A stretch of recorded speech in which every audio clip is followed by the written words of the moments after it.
Chapter 8 Breakdown. When the flagship Stellaris arrived at the planet Tufsin, Van and Okepi brought Teak down to one of the launch bays. Callie and Dak followed them at a distance. Teak already knew the details of his mission and shared them with his friends during a moment away from the two SOF operators. Callie and Dak were making their own plans around the events of the day. Teak was going to fly a Favarian starfighter in a high orbit and make contact with an alien named Landa Cotting. According to Van, Landa was a member of the Manifesti, a newly founded political movement that was rapidly gaining prominence in the power vacuum left behind by the Holy Favarian Empire. Teak was under orders to gather information about the Manifesti and report back. While this was happening, Callie and Dak were going to enact their own plans. As soon as Teak's starfighter was underway, Callie said, "I'm going to visit Ruto in the brig." Van turned to her right away. "Actually, I was hoping we could spend some time together. I want to start rebuilding our relationship before we arrive at Ilaria, and I need to know what you want from me." Callie and Dak were ready for something like this, but her anger still bubbled into Callie's voice like bile. "You've got to be out of your mind," she said. "Get lost, Ba'arin. I'm going to see Ruto." Okepi was looking concerned, an expression that contorted his corpse-like face into a very unpleasant shape. He tried to intrude on the conversation. "Callie, stonewalling Van won't do anybody any good," he said. "He is your betrothed. You should take the time to get to know him." Both Callie and Dak unleashed tirades of angry language at the Favarian Commodore, yelling at him to shut up and butt out. Okepi took a step back, looking gobsmacked. Then he re-engaged, trying to yell at the couple for being insubordinate. Dak ran interference, placing himself directly between Callie and Okepi. This was a pre-planned maneuver between Callie and Dak. He was preparing to engage both Van and Okepi in a shouting match, and he made sure to raise his voice at once. Van, meanwhile, was still trying to start a civil conversation with Callie. She was having none of it. She tried to leave the hangar bay, but Van physically blocked the way, arms extended. "You need to talk to me," Van said. "I'm trying to give you an opportunity very few women get. This is an opportunity to start our marriage on the strongest note. You've got to hear me out." "Fuck you, fuck your opportunities, and fuck your non-existent marriage," Callie snapped. "Get out of my way!" "I am offering to hear your conditions," Van said. "You know me, my family. I have the ability to give you anything you want, Callie. Name your demands, and once we're married, I will move planets and moons to make sure I can satisfy you." "I want Dak," Callie growled. "Not you. Now get out of my way." Out of the corner of her eye, Callie saw Dak do a double take at her words. He was looking a little more smug than usual. Her heart fluttered at his expression. For the first time, a dark expression crossed Van's face. He let out a ragged sigh, one filled with frustration. "I understand," Van said. "Some habits are just so strong they become hard to break. When we get to Ilaria, Dak and I will have a talk. Give me a chance, Callie. Get to know me, and if I'm still lacking after we get married, and you still want to visit Dak once in a while, I won't stop you." This time, bile really did bubble up in Callie's throat. She gave Van the most evil eye she possibly could. "Get out of my way, bastard," Callie hissed, "and if you talk to me again, I'll consider hurting you." Van reluctantly stood aside as Callie retreated into the hallway. He called after her. "You've wasted over a month and a half, Callie. Almost 2. We should have been friends by now. The longer you wait, the worse it'll be for you when we get back to Ilaria."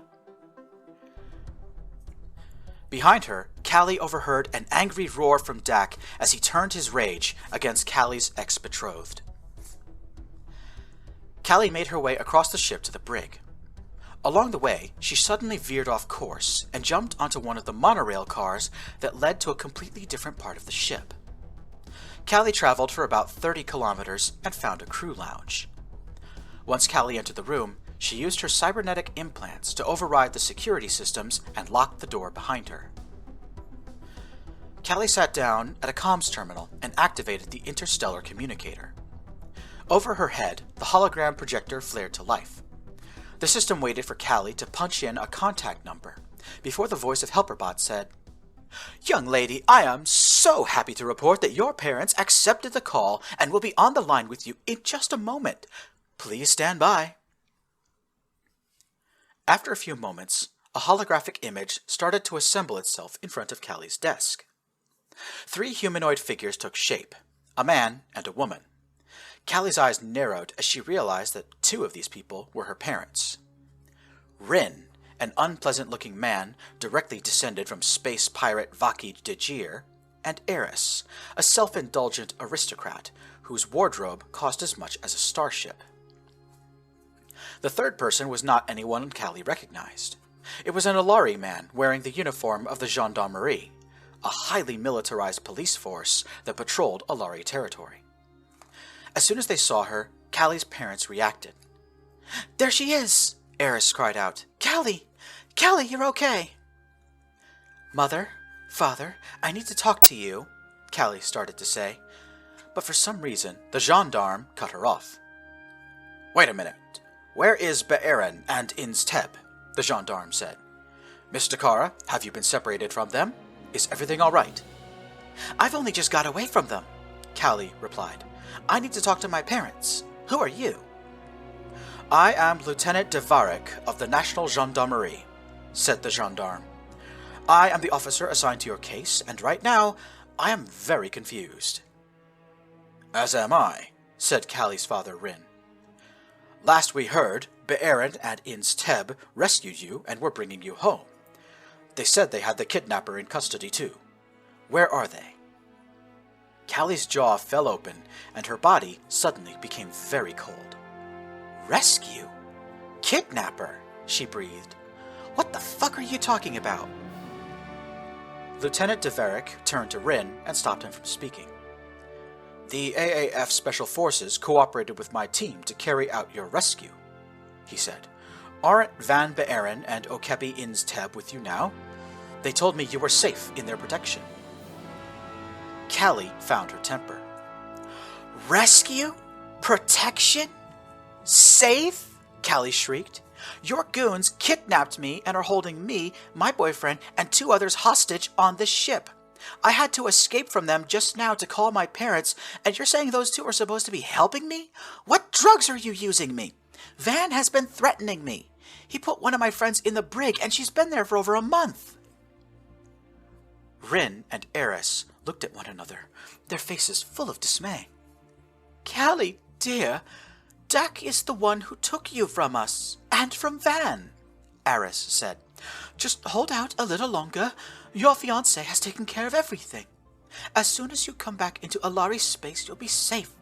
You'll never have to see that horrid man again." Callie glared at her parents, her voice filling with rage.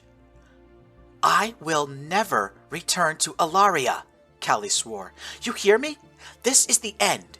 You aren't my family anymore, and if Van tries to so much as touch me, I will kill him. Got it?"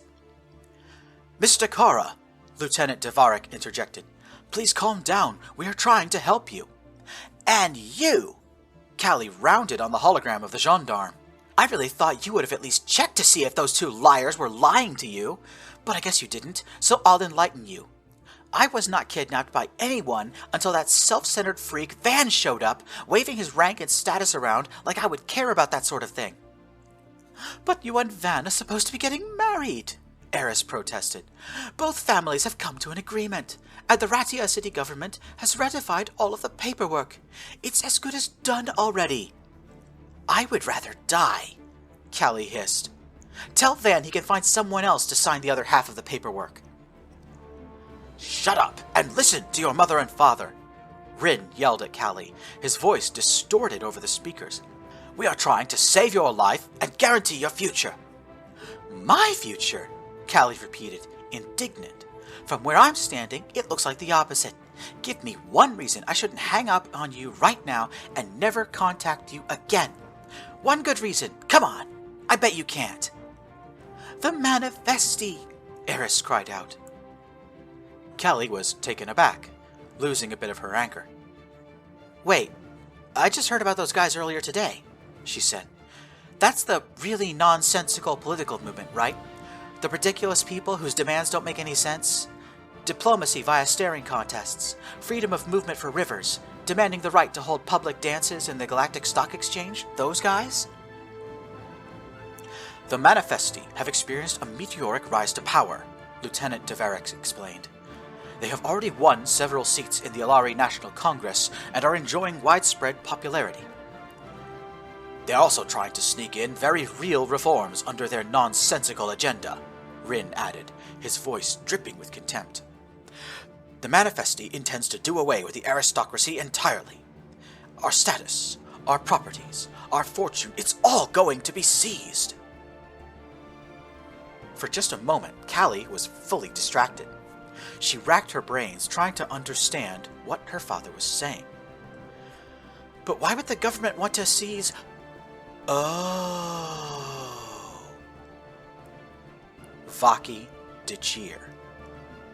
It was common knowledge that nearly all of the Dakara family wealth was leftover treasure stolen by the infamous space pirate. Callie looked back to the holograms of her parents, her anger and rage returning anew. "You selfish, greedy," Callie gasped, unable to form a complete sentence. "You knew this was coming! You were planning for it!" Lieutenant Devarix now had the expression of a man who just realized he was in over his head. He stared at Callie, trying to figure out exactly what she had just understood. Callie's betrothal to Van Beeren was a sham, a money laundering scheme. The vast, ill-gotten treasures of Vaki Dechir would be legitimized as part of the Beeren fortune, money that was legally earned by serving the Galactic Emperor. No doubt Callie herself was some non-negotiable bargaining chip used to hold the deal together. Everything was starting to make sense. "Dak knows, doesn't he?" Callie said. "Is that why you're in such a hurry to separate us?" The gendarme recovered from his shock and replied, "Well, no," he said. "We want to get him away from you because he abducted you. I thought that was obvious. He's facing a long list of criminal charges in the Ratia City Court. Kidnapping, sexual assault, false imprisonment. And those are just the crimes where you are on record as the victim. He picked up a resisting arrest charge after Van sent his latest report." Callie was so enraged, her heart was threatening to pound its way out of her chest. "That's why we need you to come home so quickly," Eris said in a quiet voice. "Van should have talked to Dak when he first made the arrest. The prosecuting officer has offered a deal to Dak. If Dak brings you home and pleads guilty, then his parents and siblings will not be arrested and charged as accessories." Lieutenant Devarix leaned in and interrupted. "They've already been arrested. The whole Jabassim family, that is." Something in Callie seemed to snap. "Mother? Father?" she said. Wherever they were, Rin and Eris looked at the hologram of their daughter expectantly. When Callie spoke, her voice was laced with hatred. "You are both dead to me. You will never see me again." Then Callie ended the call. The holograms faded away.